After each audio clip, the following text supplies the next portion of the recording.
하나님 말씀 보겠습니다. 하나님 말씀 마태복음 16장 21절에서 24절의 말씀 한 절씩 교독하고 24절은 다 같이 봉독하겠습니다. 그때부터 예수께서는 자기가 반드시 예루살렘에 올라가고 장로들과 대제사장들과 율법학자들에게 많은 고난을 받고 죽임을 당하고 사흘째 되는 날에 살아나야 한다는 것을 제자들에게 밝히기 시작하셨다.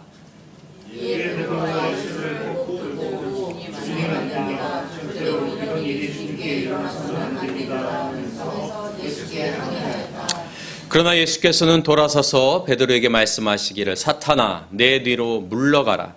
너는 나에게 걸림돌이다. 너는 하나님의 일을 생각하지 않고 사람의 일만 생각하는구나 하셨다. 함께 봉독합니다. 그때 예수께서는 제자들에게 말씀하셨다. 누구든지 나를 따라오려거든 자기를 부인하고 제 십자가를 지고 나를 따라오라. 아멘. 사순절 첫 번째 주일 십자가의 길 자기 부인이라고 하는 제목으로 함께 은혜를 나누기를 원합니다. 요즘에 여러분 1년에 책을 좀 많이 읽으시는지 모르겠어요. 선생님들은 책을 좀 많이 읽나요? 안 읽어요? 네. 교과서 말고는 그렇죠? 네. 요즘에 뭐 이북도 많이 나오긴 하지만 사실은 뭐 저는 잘 이북을 보지는 않습니다. 이 책이 가져다주는 이 촉감 그리고 책장을 넘기는 소리 이런 것들이 훨씬 더 아날로그적이긴 하지만 좋죠. 그 중에서도 이렇게 시를 읽는다고 하는 것은 더더욱 어려운 일인 것 같아요. 근데 시를 읽어보면 야 어떻게 이런 표현을 할 수 있을까 이런 생각이 듭니다. 매년 보면은 뭐 한국인이 사랑하는 시인 뭐 이런 제목의 기사들이 있긴 한데 그 중에 빠지지 않는 사람이 윤동주 시인이죠. 윤동주 시인의 그 비극적인 삶 그리고 그가 써내려간 그 시들을 읽으면서 굉장히 오래된 시간이 지났음에도 불구하고 위로도 받고 또 가슴이 아련해지기도 하고 또는 평화로워지기도 합니다. 윤동주와 함께 한국의 대표적인 시인 하면 김소월 시인을 또 빼놓을 수 없죠. 김소월 시인의 대표적인 시 기억나시는 게 있으세요? 진달래꽃 그렇죠? 나보기가 역겨워 가실 때는 말없이 고이 보내드리오리다. 노래도 있죠. 그래서 영변의 약산 진달래꽃 이렇게 되는데 그 영변에 그 핵시설이 예전에 있었잖아요. 그래서 김소월 시인의 이 진달래꽃이 굉장히 유명한데 김소월 시인의 시 중에 초월이라고 하는 시가 있습니다. 초월, 죽은 자의 혼을 부른다라고 하는 뜻이거든요. 그런데 이 초혼이라고 하는 시가 굉장히 아픈 이야기가 있습니다. 이 김소월 시인이 오산학교에 있을 때에 사귀었던 여성이 있었대요. 연상인데 한 5살 연상 정도 됐는데 그 오순이라고 하는 여성이에요.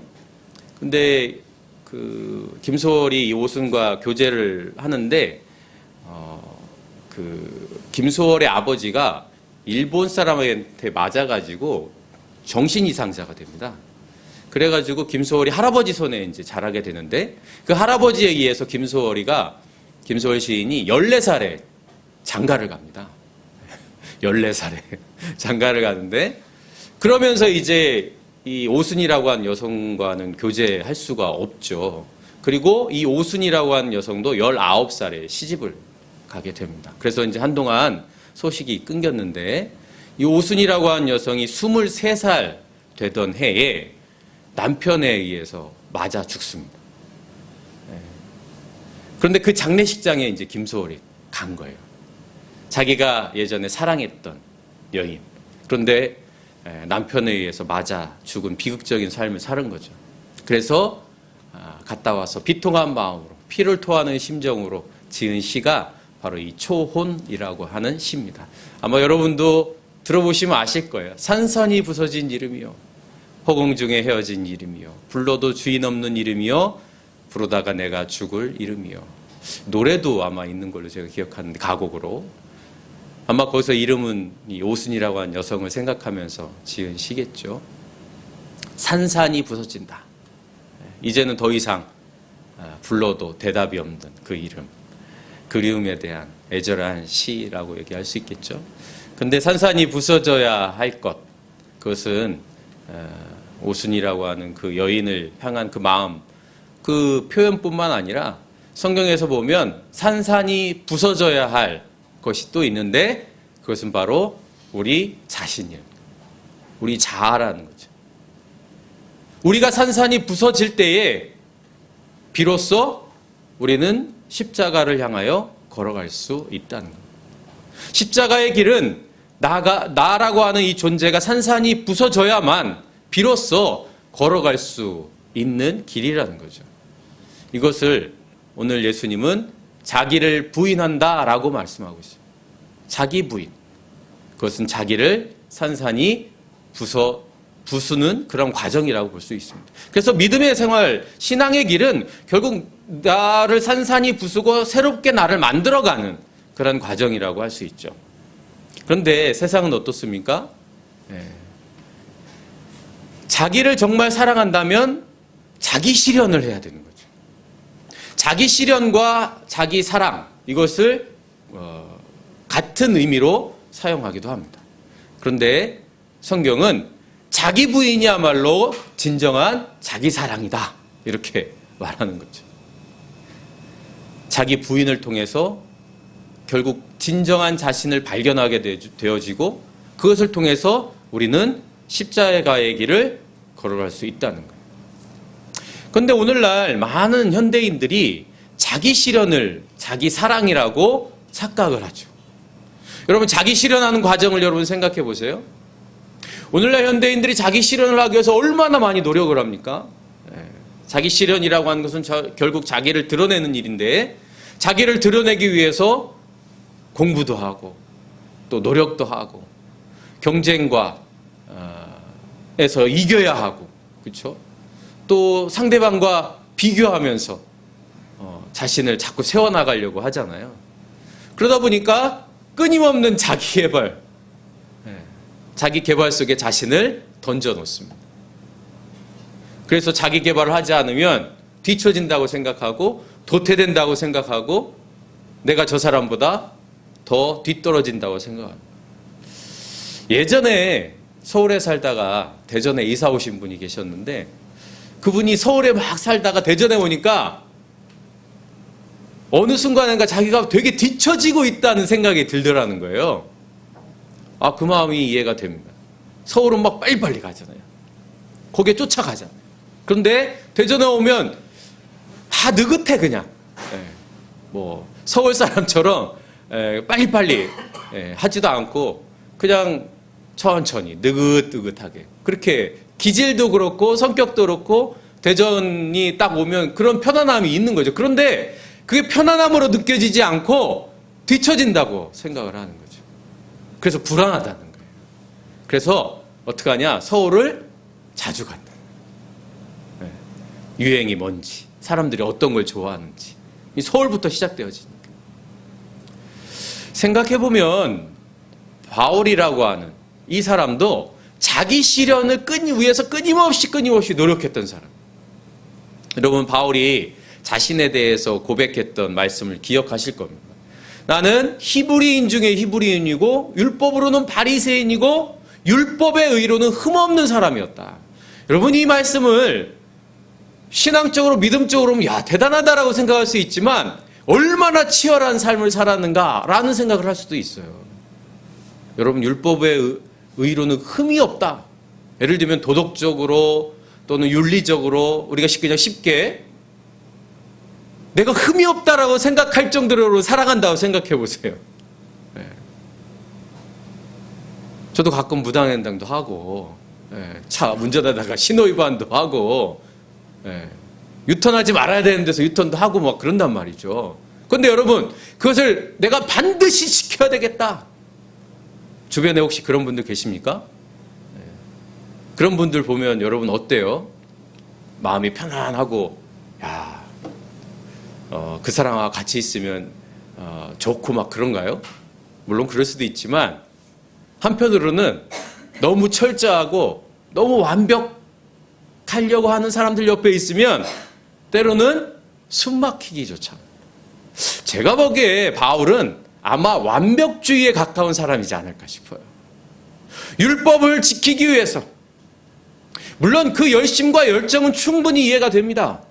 그런데 그것을 하기 위해서 바울이 얼마나 치열하게 살았을까? 자기 실현을 위해서 얼마나 애썼을까? 또 한편으로는 얼마나 노심초사했을까? 왜냐하면 저 여러분 스스로 생각해 봤을 때 그렇게 한다고 하는 것이 그렇게 쉬운 일이 아니기 때문이죠. 그런데 그 바울이 다메섹으로 가는 가운데 산산이 부서졌습니다. 유대인이라고 했던 것, 히브리인이라고 하는 민족적인 자부심, 바리새인이라고 하는 내가 그렇게 율법을 지키는 존재고 그것에 대해서 자부심을 가지고 있었던 바울, 흠 없기 위하여 철저하게 살았던 그 자신, 그것이 완전히 무너지고 깨지고 산산이 조각이 난 것이죠. 생각해보면 저와 여러분도 그러한 틀들이 있습니다. 그런 틀 안에 스스로를 가두죠. 꼭 이래야 된다고, 꼭 저렇게 해야 한다고, 그리고 자신을 강요합니다. 스스로를 그 틀 안에 가두어두면서 나는 이런 사람이야, 나는 이렇게 살아야 돼, 그러면서 끊임없이 자신을 그 틀 안에 맞추죠. 그 틀이라고 하는 것은 개인적인 틀일 수도 있지만 사회적이고 공동체적인 틀도 있습니다. 예를 들면 목사는 이래야 돼. 그게 많이 산산조각 났죠. 목사는 이래야 돼라고 하는 그 틀 안에 자신을 가두면서 끊임없이 스스로를 가둡니다. 선생님은 이래야 돼. 그런 것도 있겠죠. 학생은 이래야 하고 부모는 이래야 하고 자녀는 이래야 하고 이러한 어떤 전통적인 틀들이 우리 안에 늘 있습니다. 그리고 스스로를 그 안에 가두기도 할 뿐만 아니라 다른 사람에게도 그것을 강요해요. 여기서 갈등이 생깁니다. 우리가 결혼하고 처음에 부부생활, 신혼생활 할 때 많이 싸우는 이유 중에 하나가 그런 것이죠. 생각하는 방식이 다르고 대하는 방식이 다르고 생활하는 방식이 다 다른 거예요. 제가 아는 목사님, 그 사모님은 자고 일어나면 이불을 안 계셨대요. 그게 생활 패턴입니다. 이불을. 그런데 목사님은 자고 일어나면 이불을 개야 돼요. 그러면 어떻게 되겠어요? 사모님은 이불을 안 개려고 하고 목사님은 이불을 개려고 하고 이 안에서 서로 어떻게 해요? 갈등이 생기죠. 이불을 안 개는 사모님에게 불평이 생길 수 있고 이불을 자꾸 개라고 하는 목사님에게 불평이 생길 수 있는 거죠. 이런 삶의 패턴이 자기의 틀 안에서 자기뿐만 아니라 다른 사람에게도 강해요. 그래서 자기 틀이 있는 사람들은 그 틀이 깨지는 것에 대해서 극도로 불안해하고 그리고 신경이 예민해집니다. 아마 저와 여러분도 그러한 것들이 있을 겁니다. 이러한 것을 하이데거는 철학적인 표현으로 게슈텔이라고 하는 개념으로 설명을 합니다. 게슈텔. 우리나라 말로는 닥달하는 겁니다. 닥달. 여러분, 닥달하는 일들이 있죠. 강요하는 겁니다. 윽박지르는 겁니다. 원래 게슈텔이라고 하는 말은 이 기술에 대한 하이데거의 통찰인데요. 이런 겁니다. 여러분 핸드폰이 있어요? 핸드폰? 근데 여러분이 휴대폰을 우리가 갖고 있는데 이 휴대폰이 새 상품이 딱 나오잖아요. 그리고 막 선전을 합니다. 그리고 주변의 사람들이 자꾸 휴대폰을 바꿔요. 그럼 여러분 어떤 마음이 들어요? 아유, 난 내 휴대폰이 아직도 좋아. 여러분 그런 마음이 드나요? 아마 주변 사람들이 막 바꾸기 시작하면 나도 바꿔야 되지 않을까? 안 바꾸면 뭔가 뒤처지는 것 같고 유행에 따르지 않은 것 같고 그런 마음이 자꾸 든단 말이에요. 이게 게슈텔입니다. 닥달하는 겁니다. 사회가 나로 하여금 자꾸 닥달을 해요. 바꿔야 돼. 너 이거 바꿔야 요즘 시대에 맞는 거야. 이런 옷을 입어야 돼. 이런 거 사용해야 돼. 이러면서 끊임없이 사회적으로 압박을 가하는 거예요. 그리고 스스로도 그렇게 하면서 주변 사람들에게 계속 얘기합니다. 닭달. 예를 들면 산이 있어요. 처음에 우리가 산을 볼 때는 너무나 아름답죠. 그 산이 푸릇푸릇하고 봄이 되면 막 새싹이 돋잖아요. 그러면 그 너무 아름다워. 그러면서 그것을 보면서 평화를 느낍니다. 그런데 그 산에 금광이 발견됐다고 생각해 보세요. 그 아름다움 다 사라집니다. 저 산을 어떻게 개발해서 어떻게 이익을 취할까? 어떻게 나에게 이익이 될 수 있을까? 산에 품었던 나의 마음은 다 사라지고 이제 산은 나의 이익을 위한 도구가 되어져. 수단이 되어지는 거예요.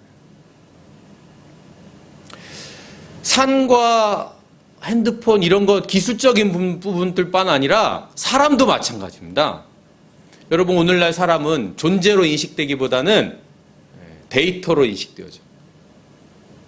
데이터. 빅데이터라고 얘기를 하죠. 수많은 사람들의 행동 패턴이 이익이 되어집니다. 그 안에 존재는 사라져버립니다. 하이데거의 게슈텔은 그러한 개념이에요.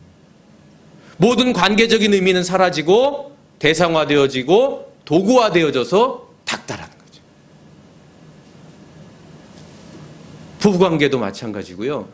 부모가 자녀에게 대하는 태도도 이런 거일 수 있습니다. 내 마음대로 안 돼. 자녀가 내 마음대로 안 돼요. 그럼 여러분 편안하신가요? 그렇지 않잖아요. 자녀를 닥달하기 시작합니다. 공부해야지. 뭐 해야지. 이렇게 해야지. 저렇게 해야지 하면서 계속 닥달하는 거예요. 나의 틀 안에서 마음에 들지 않거나 그리고 나의 욕망이 채워지지 않을 때 우리는 게슈텔, 닥달한다는 거예요. 오늘 베드로의 모습은 우리에게 그것을 보여줍니다.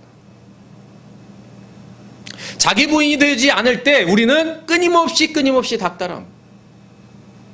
오늘 예수님께서 첫 번째로 십자가와 부활에 대해서 말씀하세요.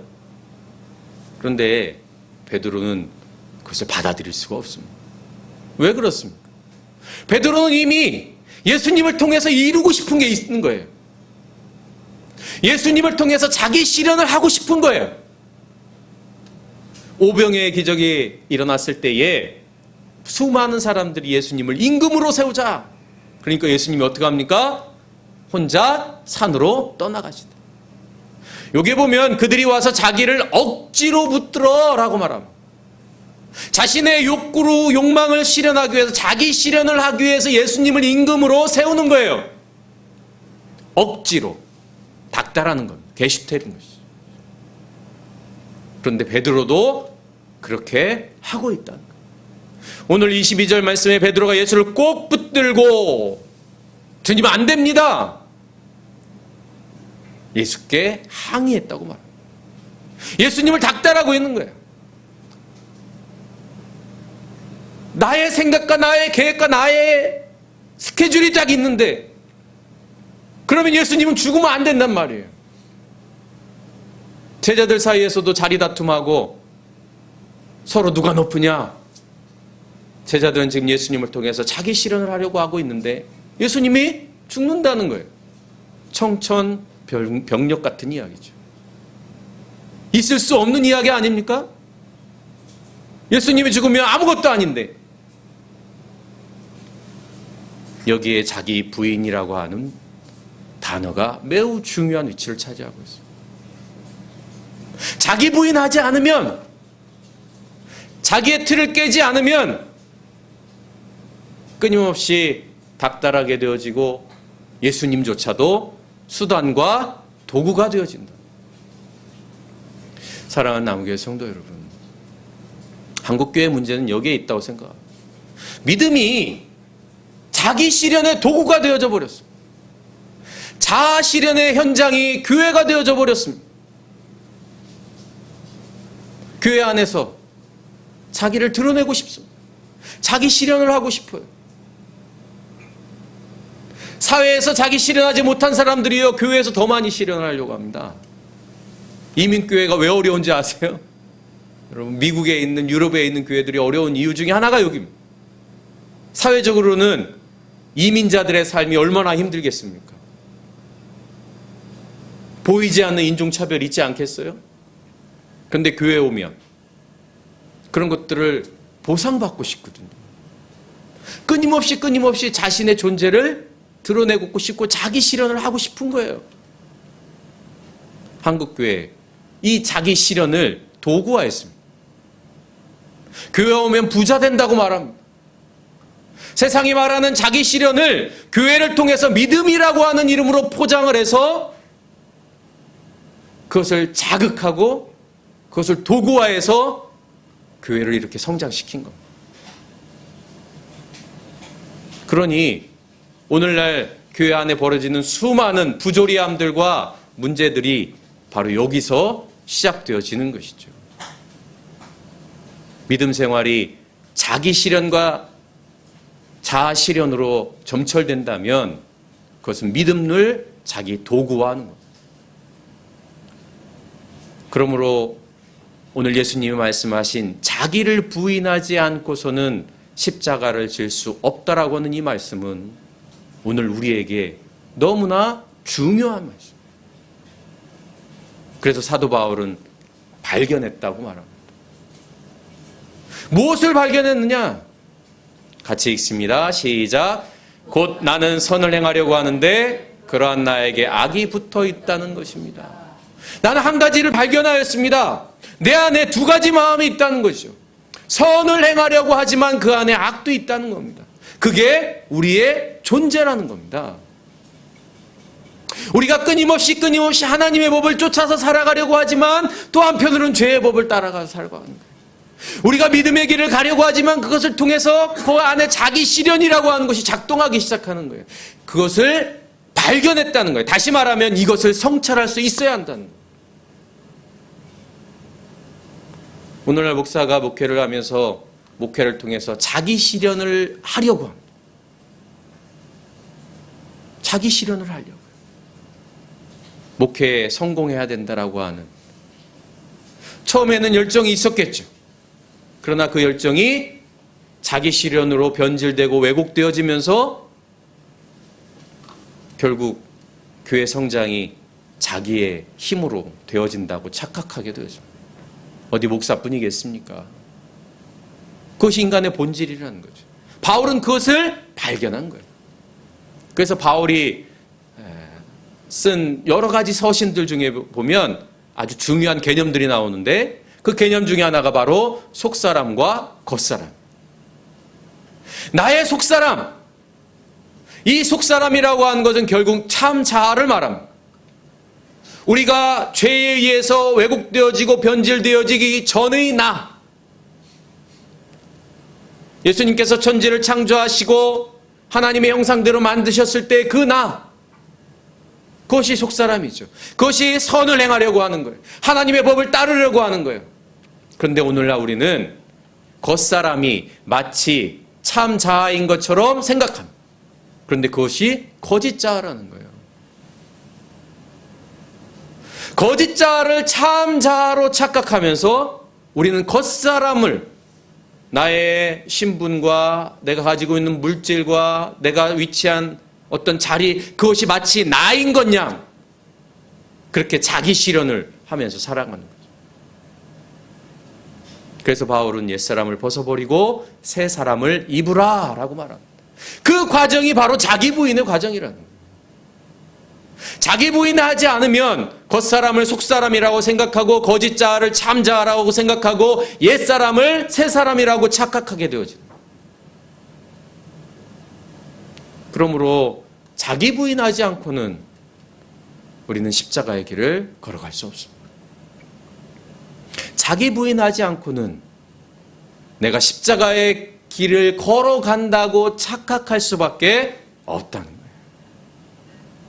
사랑하는 나무교회 성도 여러분, 이 사순절 기간은 십자가를 생각하며 자기 부인을 통해서 자신의 모습, 자신의 속사람, 참자, 새 사람을 덧입는 과정이라고 볼 수 있습니다. 그래서 바울은 로마서 6장 6절에서 이렇게 고백합니다. 우리 같이 읽습니다. 우리는 우리의 옛사람이 그리스도와 함께 십자가에 달려서 죽은 것이 죄와 몸을 말하여서 우리가 다시는 죄의 노예가 되지 않게 하려는 것임을 압니다. 우리의 옛사람이 십자가에서 죽음을 통해서 자기 부인을 통해서 결국 마침내 새 사람을 입는 거예요. 그때 우리는 비로소 자유함을 누리는 것이죠. 자기 부인은 자기의 존재가 사라지는 것이 아닙니다. 자기 부인은 오히려 자유함을 누리는 거예요. 죄와 사망으로부터 자유할 뿐만 아니라 율법으로부터 자유하는 거예요. 우리가 가져둔 수많은 틀에서부터 자유함. 오늘 이 자유함을 누리는 저와 여러분이 될 수 있기를 간절히 바랍니다. 그러기 위해서는 끊임없이 스스로를 산산조각내어야 해요. 끊임없이 성찰하면서 내가 하나님 앞에 정직하게 서 있는지 끊임없이 생각할 때에 그 부서짐은 불안과 두려움이 아니라 오히려 평안과 기쁨과 자유가 되어질 줄로 믿습니다. 그 하나님의 은혜가 저와 여러분과 함께하기를 간절히 바랍니다.